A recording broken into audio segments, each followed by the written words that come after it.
रूप ध्यान।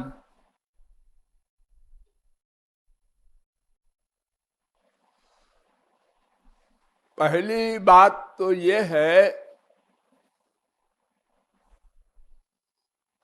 कि भगवान को देखा नहीं, रूप ध्यान कैसे करें। दूसरी बात ये है कि ध्यान करने वाला मन है वो माइक है, माया का बना हुआ है, और भगवान का रूप दिव्य है।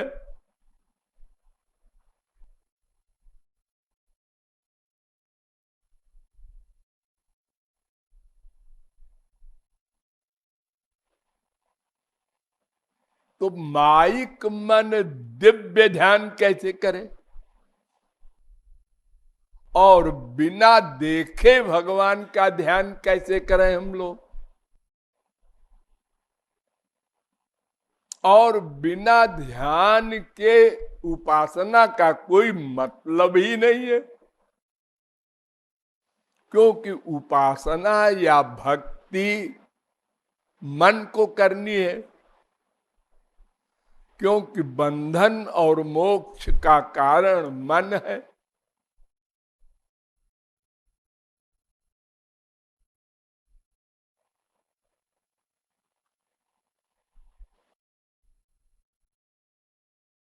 किंतु अनंत जीवों ने भगवत प्राप्ति की है, उन्होंने भी तो हमारी तरह माइक मन से रूप ध्यान किया होगा। क्या तुलसी, सूर, मीरा, कबीर, नानक, तुकाराम का दिव्य मन था? अरे हमारी तरह वो भी थे, बल्कि बहुत नीचे थे हम लोगों से। अच्छा आप लोग बताइए, तुलसीदास को आप लोगों ने सुना होगा, रामायण है उनकी बनाई हुई, सारी दुनिया में पॉपुलर है।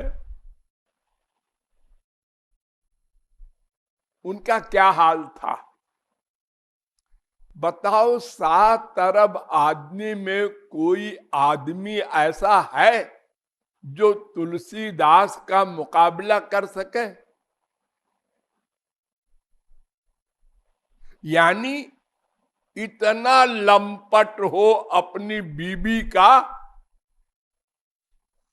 कि सांप को रस्सी समझकर उसको पकड़कर लटक कर और दीवार फलांग कर अपनी बीबी के पास जाए। अपनी बीबी, कोई चोरी नहीं, जारी नहीं। आप लोग सोचिए प्रैक्टिकल, कि जब सांप को पकड़ के लटके होंगे, ये पूरे शरीर का वजन सांप पर लगा होगा, तो सांप ने कितना शरीर मरोड़ा होगा बेचारे ने, कि ये क्या आफत आ गई हमारे ऊपर। फिर भी नहीं मालूम पड़ा कि ये रस्सी है कि सांप है, और सांप ने काटा भी नहीं, आराम से दीवार फलांग कर चले गए। और फिर एक बात बताओ, क्या उस मकान में दरवाजा नहीं था? क्या दरवाजे से कुंडी खटखटा नहीं सकते थे? अरे अपनी ससुराल में तो कोई जाएगा तो सम्मान होता है। क्या बीबी नाराज थी इसके पहले? क्या ससुराल वालों ने प्रतिबंध लगा रखा था, यहां आओगे तो तुम्हारा मर्डर करवा देंगे? कोई बात नहीं थी ऐसी। फिर क्या था? स्त्री प्रेम, इतना प्रेम कि समाधि हो जाए, सांप को रस्सी समझे।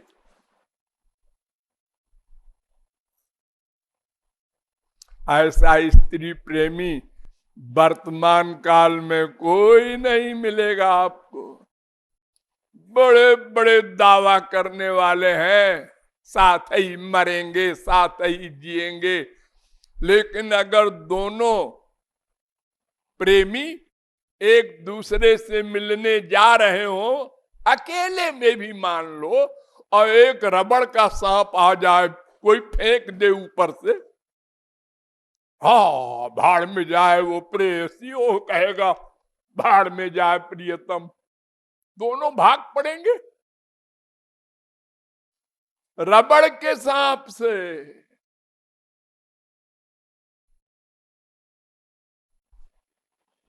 तो तुलसीदास, सूरदास, बड़े बड़े विचित्र लोग रूप ध्यान करके महापुरुष बन गए उसी जन्म में। तो इसलिए ये तो नहीं कह सकते हम लोग कि भाई मन माइक है इसलिए हमारी छुट्टी है।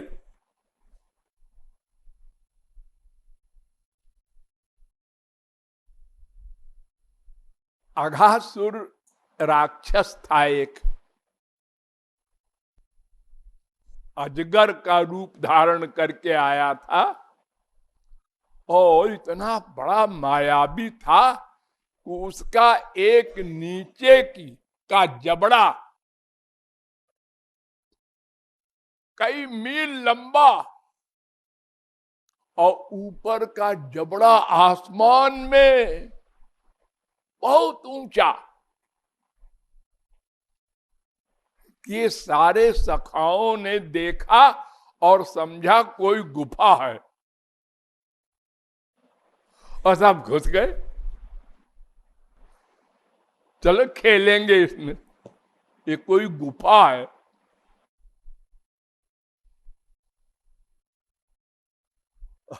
गासुर ने कहा आज बढ़िया चांस है, अब मैं मुंह बंद कर दूंगा, सारे सका 0/100। लेकिन उसने कहा, मन में सोचा कि इसका नेता भी आ जाते अगर तो मजा आ जाती। इन सखाओं का नेता भगवान श्री कृष्ण। भगवान कृष्ण ने सखाओं को पुकारा, कहां गए सभी? ओ धोखा खा गए हमारे सखा, तो ठीक है हम भी चलते हैं अंदर। नहीं खा जाएगा वो सबको। हाँ, घासुर ने कहा अब बात बनी है। हाँ, न रहे बांस न बजे बांसुरी। नेता भी आ गया धोखे में।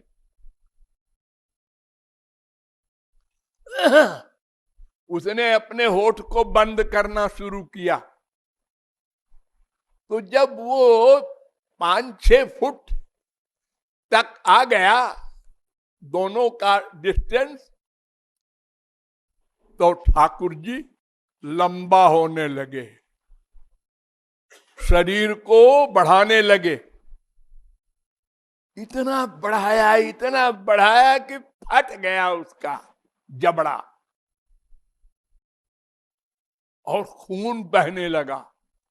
तो सखा लोगों ने कहा ये खून कहां से आ रहा है, चलो भागो यारो, ये क्या है? सब निकल आए सखा लोग और ठाकुर जी ने मार दिया उसको। मरते समय वो भगवान के लोक को गया, भगवान में मिल गया श्री कृष्ण में। तो ये बात सुन करके परीक्षित को बड़ा आश्चर्य हुआ। उन्होंने कहा गुरु जी उसको भगवान का लोक कैसे मिल गया, ऐसे पापात्मा को जो सारे ग्वालों को खाने का प्लान बना करके तो उस समय सुखदेव परमहंस ने कहा था, सकजदंग प्रतिमान तराहिता मनोमयी भागवती ददौ गतिम। 10वें स्कंद के 12वें अध्याय का 39वां श्लोक। अरे परीक्षित, जब मन से बनाई हुई मूर्ति से लोग भगवत प्राप्ति कर लेते हैं, तो उसके तो अंदर घुस गए थे स्वयं भगवान। फिर भला उसको अगर गोलोक मिल गया तो क्या आश्चर्य कर रहे हो तुम? वो कितना बड़ा भाग्यशाली है। श्याम सुंदर के चरण को तरसते हैं ब्रह्मा विष्णु शंकर, वो चरण उसके मुख में, और वो मर रहा है।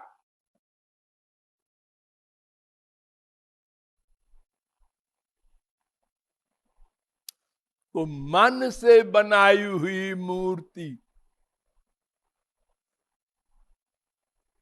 देखिए 8 प्रकार की मूर्ति होती है।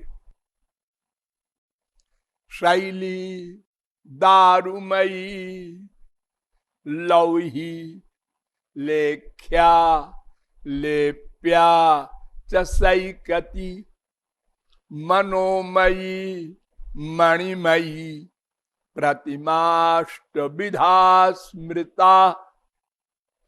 11वें स्कंद के 27वें अध्याय का 12वां श्लोक भागवत। ये 8 प्रकार की मूर्तियां होती हैं। उसमें 2-3 तो आप जानते ही हैं, चांदी की, सोने की, पत्थर की।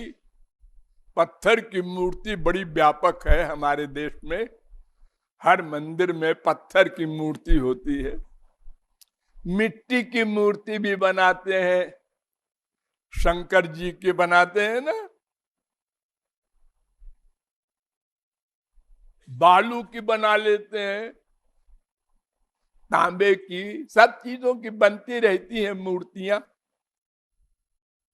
तो इन मूर्तियों की तो मटेरियल माइक होता है, बाहर की, ये पृथ्वी की चीजें, पृथ्वी की मिट्टी, पृथ्वी की पत्थर, पृथ्वी का सोना, चांदी, तांबा, लोहा, ये सब मिट्टी का विकार है ना।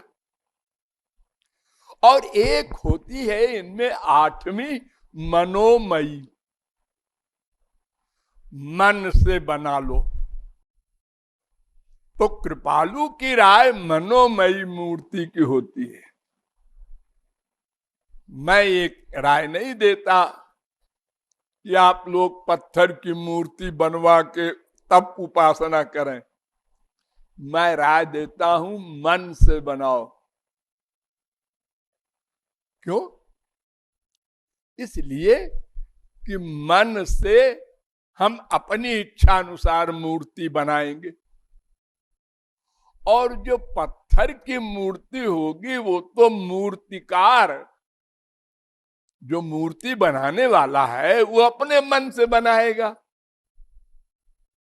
नाक, आंख, मुंह, वो अपनी बुद्धि से जैसा समझेगा बढ़िया सुंदर वो बनाएगा कि खूब पैसा मिले। और हमारी पसंद कुछ और है।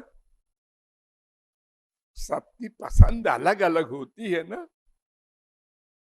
फिर हम लोग बदल बदल के भी चाहते हैं। एक ही मूर्ति से, एक ही रूप से बोर हो जाते हैं, बदल बदल के। अरे हम लोगों का बस चले तो अपना भी स्वरूप बदलते जाएं रोज। जैसे साड़ी बदलते हैं, पैंट बदलते हैं रोज, हाँ, लेकिन मजबूर है जो शकल भगवान ने दे दिया माँ के पेट में, वो जिंदगी भर वही रहेगी। नाक चपटी है तो रहेगी, अब क्या करो, जैसा मुंह बना दिया वैसे रहेगा बेचारा।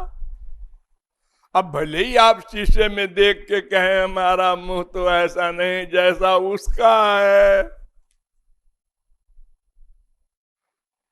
हाँ सोचते होंगे हम लोग अकेले में।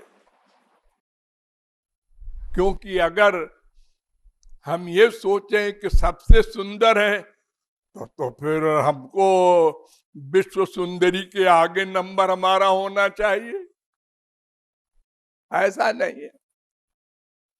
तो भगवान का रूप बनाना है, जैसा हमारे मन में आया वैसा बना ले। और फिर हम भगवान की अनेक उम्र की लीलाओं का भी चिंतन करते हैं। बाल लीला, किशोर लीला। अब मूर्ति तो एक होगी बस। अब मन से जो बनाएंगे, छोटे से बना लिया, 1 साल के 2 साल के, अब घुटने के बल चल रहे हैं, अब चलना सीख रहे हैं, ऐसा बना लिया। अब दौड़ने लगे, ये बना लिया। बदलते जाओ।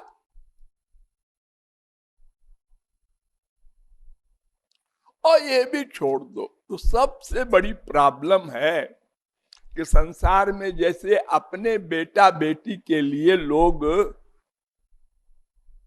चाहते हैं ऐसा कपड़ा पहनाए अपने बेटे को, ऐसा श्रृंगार करें, लेकिन वो करता है, मैं नहीं कर सकता, पैसा नहीं है। वो देखो रोज नए नए कपड़े अपने बेटे को पहनाता है, महंगा महंगा। वो मेरे पास 2 ही कपड़ा है। आज इच्छा हो रही है ठाकुर जी को हीरे का हार पहनावे। हीरा तो देखा भी नहीं, क्या हार पहनाएंगे। और मन से कोहनूर हीरा के भी आगे सोचो, ऐसी चमक हीरे में है कि सब लाइट ऑफ हो गई उसके आगे। वो हीरा मन से बनाया और पहना दिया ठाकुर जी को 1 सेकंड में, बिना पैसे के, बिना बाजार गए।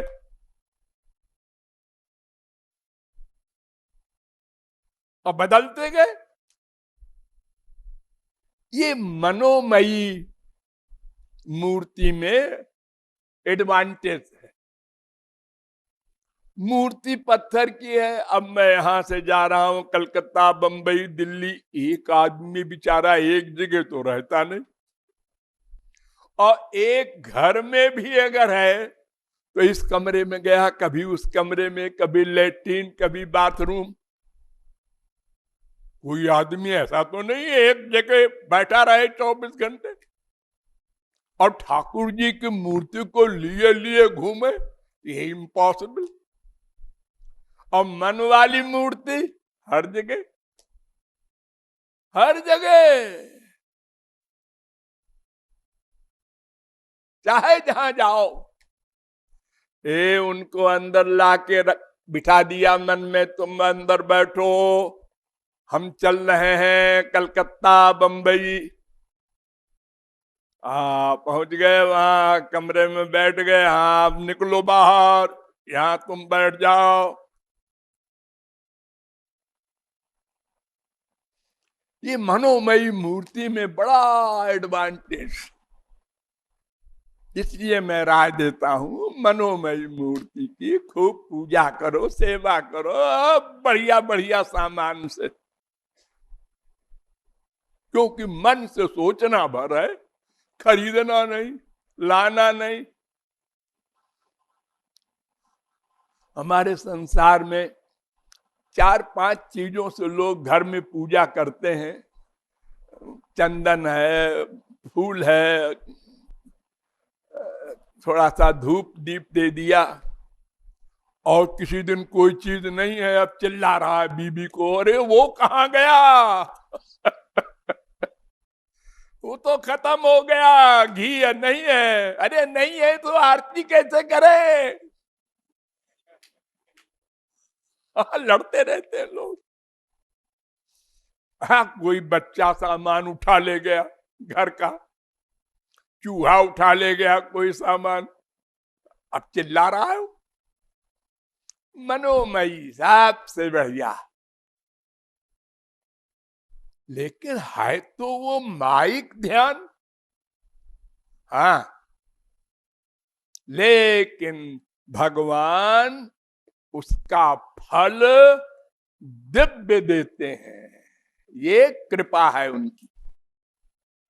भगवान जानते हैं कि ये मेरा ध्यान तो कर नहीं सकता, ये तो अपने मन से ध्यान बनाएगा और वो ध्यान इसकी पसंद का होगा। तो इसकी पसंद का भगवान थोड़े होता है कोई। भगवान के बारे में तो सुनते हैं, ब्रह्मा विष्णु शंकर ब्रह्माणी रुद्राणी, बड़ी बड़ी पर्सनैलिटी देखा और बेहोश हो गई। इतना आनंद उनके स्वरूप में है, उसका आइडिया कैसे करेगा कोई व्यक्ति? आदमी जो कुछ देखता है उसी का आइडिया बना सकता है। कोई लड़का देखा, कोई लड़की देखा, उसकी आंख अच्छी लगी तो वैसे ही आइडिया बना लेंगे हम, श्याम सुंदर की आंख है। संसार में हम जो कुछ सामान देखते हैं, हिरन देखा उसकी आंख अच्छी लगी वैसे बना लेंगे, तोता देखा उसकी नाक अच्छी लगी वैसे ही बना लेंगे, कबूतर देखा उसकी गर्दन अच्छी लगी वैसे ही बना लेंगे, शेर देखा उसकी कमर अच्छी लगी वैसे बना लेंगे। इसीलिए एग्जाम्पल दी जाती है इन सब चीजों की। तो भगवान कहते हैं तुम जो कुछ रूप बनाओगे मैं उसको असली मान लूंगा, रियायत फल दूंगा असली। जब दर्शन दूंगा तो तुम्हारे आइडिया वाला भगवान नहीं, फिर तो असली मिलेगा तुमको। तुम आइडिया वाले भगवान को सामने खड़ा करके उपासना करो, रोकर आंसू बहाओ, फल दिव्य मिलेगा। ये भगवान की अकारण कृपा है। इसलिए ये नहीं सोचना कि मन माइक है, रूप ध्यान माइक होगा, वो बेकार गया, बिल्कुल नहीं। लाडली लाल की